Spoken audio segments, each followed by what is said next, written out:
Have you heard about the brand new neighborhood on the west end of Panama City Beach? I'm Craig Duran with the Duran Group at Berkshire Hathaway Home Services, and I'm out here today at Ward Creek. Ward Creek is located on Highway 79 just north of the new hospital complex.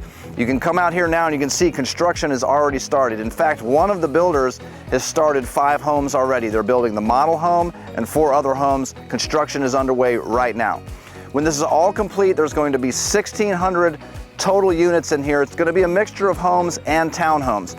They're trying to start pricing around $300,000, $350,000. They aren't accepting contracts quite yet, but they will be very, very soon. In fact, this whole development is coming very, very quickly. Look at the difference just from December 29th, 2022 to now, February 7th, 2023, when we're recording this. I have floor plans already available for 5 of the units, so if you want to see those, let me know. Again, I'm Craig Duran with the Duran Group at Berkshire Hathaway Home Services. Thanks for watching.